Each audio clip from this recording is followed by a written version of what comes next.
Hello friends, नमस्कार। मैं आज कक्षा 10 सामाजिक विज्ञान भूगोल कृषि पाठ का प्रश्न उत्तर लेकर के आया हूँ, जो बहुत ही अति महत्वपूर्ण है। कौन सी एक रबी फसल है? धान, तरबूज, गेहूँ, मक्का।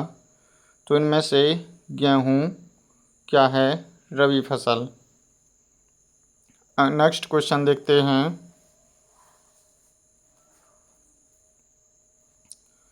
इनमें से कौन सी एक रेशेदार फसल है? तो रबड़, जूट, टमाटर, कॉफ़ी। तो इनमें से रेशेदार फसल जूट है। निम्नलिखित में से किस पेय फसल में भारत विश्व का अग्रणी उत्पादन और निर्यातक है? तो चाय है। वो क्या है? चाय। कॉफ़ी, दाल, दही, ये सब चीज़ें अन्य देशों में होती हैं, लेकिन चाय में भारत अपना प्रथम स्थान रखता है। निम्नलिखित में से कौन सी फसल रोपड़ कृषि का उदाहरण है? तो रोपड़ का मतलब होता है लगाना। उपरोक्त में से कोई नहीं। उपरोक्त में से कोई नहीं। विश्व में कौन सा देश तिलहन उत्पादन में अग्रणी है? विश्व की बात होती है तो हमारा भारत ही होगा। इस प्रकार के महत्वपूर्ण क्वेश्चन बनते हैं। चीन, भारत, संयुक्त राज्य अमेरिका, पाकिस्तान, जिसमें से भारत सही उत्तर है, जो कि तिलहन, जिन फसलों में तेल निकलता है। क्या निकलता है? तेल। नेक्स्ट क्वेश्चन देखते हैं। निम्नलिखित में से कौन सा रोपड़ कृषि का उदाहरण है? रोपड़ का मतलब होता है जो हम अपने हाथों से लगाते हैं। जूट, गेहूँ, चाय, तिलहन। तो इनमें से सही उत्तर है चाय। निम्नलिखित में से कौन सा फसल रेशेदार फसल नहीं है? कपास, रबड़, जूट, सन। तो रबड़ ये रेशेदार फसल नहीं है, बाकी तीन रेशेदार फसल हैं। निम्नलिखित में से किस फसल को सुनहरा रेशा कहा जाता है? तो इनमें से जूट को कहा जाता है, ना कि गेहूँ, चावल, मूंगफली। रेशम उत्पादन के लिए रेशम के कीड़ों को पालना क्या कहलाता है? इसका सही उत्तर है सेरीकल्चर। हॉर्टिकल्चर अलग खेती को कहा जाता है, फ्लोरिकल्चर एक अलग है। एग्रीकल्चर हमारी गेहूं की खेती को कहते हैं। नेक्स्ट क्वेश्चन देखते हैं।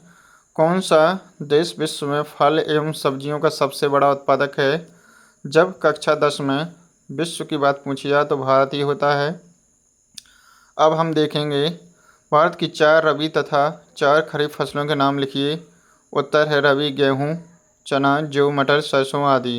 खरीफ है चावल, मक्का, ज्वार, बाजरा, अरहर, मूंग आदि। रोपड़ कृषि की 2 विशेषता लिखिए। रोपड़ मतलब जिन्हें रोपना पड़ता है उस कृषि को कहते हैं। इसकी 2 विशेषता होती है। रोपड़ कृषि व्यापक क्षेत्र में की जाती है। अधिक पूंजी व श्रम की आवश्यकता होती है। इसमें अधिक लागत लगती है, इस वजह से हर क्षेत्र में नहीं होती है। दलहन तथा तिलहन फसलों के 4 उदाहरण दीजिए। तो दलहन जिनसे दाल बनती है, अरहर, मूंग, उड़द, मटर, चना, मसूर आदि। तिलहन मूंगफली, सरसों, अलसी, तिल, सोयाबीन आदि, जिनसे तेल निकलता है। रेशम उत्पादन के लिए कीड़ों को पालना कृषि का कौन सा प्रकार है? तो वो है सेरीकल्चर। हम ऊपर भी देख चुके हैं। कर्तन दहन कृषि या स्थानांतरित कृषि विभिन्न देशों में किन किन नामों से जाना जाता है? तो हमारे भारत में तो इसे स्थानांतरित कृषि कहते हैं। मैक्सिको तथा मध्य अमेरिका में इसे मिल्पा के नाम से जानते हैं। वेनेजुएला में इसे कोनुको के नाम से जानते हैं और ब्राज़ील में इसे रोका के नाम से जानते हैं। इंडोनेशिया में इसे लद्दाख, वियतनाम रे, मध्य अफ्रीका मसोले के नाम से जानते हैं। जीविका निर्वाह कृषि की 2 विशेषताएं लिखिए। जीविका मतलब होता है जीने के लिए। भूमि के छोटे टुकड़ों पर परंपरागत रूप से कृषि करना, जैसे हमारे मध्य प्रदेश में होती है। प्रायः मानसून मृदा की प्राकृतिक उर्वरता तथा फसल उगाने की पर्यावरणीय परिस्थितियों की उपयुक्तता पर निर्भर रहती है। गहन कृषि के 2 गुण लिखिए। अधिक उत्पादन के लिए अधिक मात्रा में रासायनिक उर्वरकों तथा सिंचाई का प्रयोग। भूखंडों आकार छोटे होने पर कई फसलें उगाना। इन दोनों में हम अंतर भी देखेंगे लास्ट में। ऑपरेशन फ्लड किससे संबंधित है? तो ऑपरेशन फ्लड दुग्ध उत्पादन के लिए ऑपरेशन फ्लड चलाया गया था। अगला क्वेश्चन है ऑर्गेनिक कृषि या जैविक कृषि क्या है? तो इस कृषि में प्राकृतिक तरीकों से उर्वरकों कीटनाशकों का प्रयोग न करके कृषि करना ऑर्गेनिक कृषि या जैविक कृषि कहलाती है, जो कि बिन कार्बनिक होती है। तो इस कृषि को अभी स्थानांतरित कृषि के रूप में की जाती है, जहाँ पर खाद दवा कुछ नहीं डालते हैं। सुनहरा रेशा किस फसल को कहा जाता है? तो सुनहरा रेशा जूट या पटसन को कहते हैं। जूट या पटसन ये अत्यंत महत्वपूर्ण है। जीविका कृषि वाणिज्य कृषि में अंतर। जीविका निर्वाह कृषि, जीविका में यह कृषि भूमि के छोटे टुकड़ों पर पुराने कृषि औजारों को द्वारा की जाती है। किसान अपने परिवार तथा स्थानीय बाजार के लिए उत्पादन सघन बसे इलाकों में की जाती है। 2 या 3 फसलें उगाई जाती हैं, अनाज, गेहूँ, चावल, मक्का, जो मिडिल मध्यम परिवार द्वारा की जाती है, मध्यम परिवार द्वारा की जाती है और छोटे किसान होते हैं उनके द्वारा की जाती है। वाणिज्यिक कृषि, वाणिज्य का मतलब होता है व्यापार। तो खेतों का आकार बड़ा होता है, उत्पादन निर्यात के लिए होती है, एक जनसंख्या वाले क्षेत्रों में की जाती है, एक फसल उगाई जाती है। गेहूं, कपास, गन्ना जो हम निर्यात करने के लिए पैदावार करते हैं, इसमें अधिक दवाइयों का प्रयोग किया जाता है। सरकार द्वारा किसान के हित में किए गए संस्थागत सुधारों का वर्णन कीजिए। तो सरकार ने स्वतंत्रता के पश्चात सामूहिकीकरण, जोतों की चकबंदी, सहायता व जमींदारी को समाप्त करना, प्रथम पंचवर्षीय योजना में भूमि सुधार और कम दर पर ऋण सुविधाएं देना, ये सरकार ने योजना चलाई हैं किसानों के लिए। चाय की फसल के लिए किन 4 भौगोलिक दशाओं बताइए। भौगोलिक दशाओं का मतलब होता है कैसा मौसम होना चाहिए, कितनी बारिश होना चाहिए, कितना तापमान होना चाहिए। उष्ण तथा उपोष्ण जलवायु, ह्यूमस व जीवाश्म से युक्त गहरी मिट्टी, सुगम जल निकाल वाले ढलवा क्षेत्रों में उगाई जाती है। पूरे वर्ष गर्म तथा नम पाला रहित जलवायु, बरस भर समान रूप से वर्षा की बौछारें होना चाहिए। तो इस प्रकार की भौगोलिक दशाएं होना चाहिए।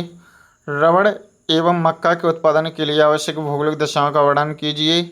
तो हम देखते हैं रबड़ के लिए, रबड़ भूमध्य, उष्ण और उपोष्ण क्षेत्र, नम और आर्द्र जलवायु, 25 डिग्री सेल्सियस से अधिक तापमान होना चाहिए, 200 सेंटीमीटर से अधिक वर्षा होना चाहिए। तो रबड़ का उत्पादन हमारे यहाँ केरल में होता है सबसे ज़्यादा, अग्रणी स्थान केरल का है। अब मक्का के लिए हम भौगोलिक दशाएं देखते हैं।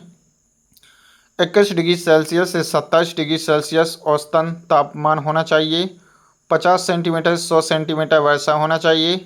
पुरानी जलोढ़ मिट्टी में इसकी पैदावार होती है और खरीफ की फसल है। गन्ने की खेती के लिए कैसी भौगोलिक दशाएं होना चाहिए? उष्ण आर्द्र जलवायु होना चाहिए, 21 डिग्री सेल्सियस से 27 डिग्री सेल्सियस तापमान होना चाहिए, 75 सेंटीमीटर से 100 सेंटीमीटर के बीच वर्षा होना चाहिए। 2 प्रमुख गन्ना उत्पादक राज्य, पहला उत्तर प्रदेश है, दूसरा महाराष्ट्र है, तीसरा कर्नाटक है, तमिलनाडु, आंध्र प्रदेश, बिहार। तो हम बता सकते हैं कि भारत में सबसे ज़्यादा गन्ना उत्तर प्रदेश में होता है और दूसरे नंबर पर महाराष्ट्र। चावल तथा कपास के उत्पादन के लिए आवश्यक भौगोलिक दशाओं को लिखिए। चावल को ही धान कहते हैं, तो उसके लिए 20 डिग्री सेल्सियस से 27 डिग्री सेल्सियस तापमान होना चाहिए। वर्षा धान के लिए ज़्यादा चाहिए, इसलिए 75 सेंटीमीटर से 200 सेंटीमीटर वर्षा वाले क्षेत्रों में धान बोई जाती है। कपास के लिए 30 डिग्री सेल्सियस तापमान, स्वच्छ आकाश, पाला रहित 210 सेंटीमीटर, 50 सेंटीमीटर 100 सेंटीमीटर वर्षा होना चाहिए, काली मृदा होना चाहिए। उत्पादक राज्य महाराष्ट्र, गुजरात, मध्य प्रदेश आदि। हमारे मध्य प्रदेश में मालवा क्षेत्रों में कपास की खेती की जाती है, सबसे ज़्यादा कपास महाराष्ट्र में होता है। भारत में उगाए जाने वाले 4 रेशेदार फसलों के नाम लिखिए। इनमें से कौन सा रेशा सीधे फसल उगाने से प्राप्त नहीं होता है? उत्पादन विधि के नाम बताइए। कपास, जूट, सन एक एवं प्राकृतिक रेशम। कपास, जूट, सन मृदा में बोई जाती है और रेशम का उत्पादन रेशम के कीड़ों कानून से किया जाता है। रेशम के कीड़ों का पालन रेशम उत्पादन कहलाता है। भारत में गेहूं की खेती किन्हीं 4 विशेषताओं को बताइए। तो गेहूं भारत की दूसरी सबसे महत्वपूर्ण फसल है। इसका मतलब पहली चावल है। यह देश के उत्तर व उत्तर पश्चिम भागों में खाद्यान्न फसल है। 50 सेंटीमीटर से 75 सेंटीमीटर वार्षिक वर्षा होना चाहिए। इसके लिए शीत ऋतु पकने के लिए खुली धूप होना चाहिए। उत्पादक राज्य पंजाब, हरियाणा, उत्तर प्रदेश, बिहार, राजस्थान आदि। तो सबसे ज़्यादा क्षेत्रफल के अनुसार पंजाब में और से अधिक गेहूं की पैदावार उत्तर प्रदेश में होती है। भारतीय अर्थव्यवस्था में कृषि का क्या महत्व है। तो कृषि को भारत की रीढ़ की हड्डी कहा जाता है। 2/3 जनसंख्या कृषि कार्यों में निर्भर है और कृषि एक प्राथमिक क्षेत्र के अंतर्गत आती है। भारत की प्राचीन आर्थिक क्रियाएं और पिछली कुछ शताब्दियों में कृषि कार्यों में क्रांतिकारी का परिवर्तन हुआ है। जैसे 1967-68 में कृषि में परिवर्तन हुए हैं। सरकार द्वारा किसानों के हित में किए गए संस्थागत सुधारों के बारे में लिखें। तो सरकार ने हमें बहुत सी सुविधाएं दी हैं। हम देखते हैं। फसलों की बीमा सुविधा देना, सरकारी बैंकों का विकास पर किसानों को ऋण सुविधा उपलब्ध कराना, फसलों के समर्थन मूल्य का उचित निर्धारण करना, मौसम संबंधी सूचनाओं को समय समय पर प्रसारित करना, कृषि संबंधी नवीन तकनीकी औजारों आदि से सरकार को उपलब्ध कराना सरकार का काम है। भारत में घटते खाद्य उत्पादन के लिए उत्तरदायी प्रमुख कारणों का वर्णन कीजिए। तो गैर कृषि उपयोग के साथ प्रतिस्पर्धा के कारण बोए गए क्षेत्र में कमी, रासायनिक उर्वरकों कीटनाशकों का अधिक उपयोग के कारण उपजाऊ क्षमता में कमी, असक्षम तथा अनुचित जल प्रबंधन से जल क्रांतिता और लवणता की समस्या की उत्पन्न किया। इसलिए हमारे देश में कृषि कम होती जा रही है। कुछ फसलों का तो बीज ही खत्म हो गया है। अत्यधिक भूजल दोहन के कारण भूमि स्तर गिर गया है। इससे कृषि लागत में वृद्धि कम हुई है। अपर्याप्त भंडारण क्षमता तथा बाजार का अभाव। जीविका निर्वाह कृषि तथा वाणिज्यिक कृषि में अंतर बताइए। तो हम इसके पॉइंट ऊपर ही पढ़ चुके हैं। जीविका निर्वाह कृषि में खेतों का आकार छोटा होता है, इसमें खेतों का आकार बड़ा होता है। परंपरागत तकनीकी तथा उपकरण, नवीनतम तकनीकी तथा औजार, स्थानीय बाजार के लिए उत्पादन, निर्यात करने के लिए उत्पादन, 2 या 3 फसलें लेना, एक ही फसल पर बल देना।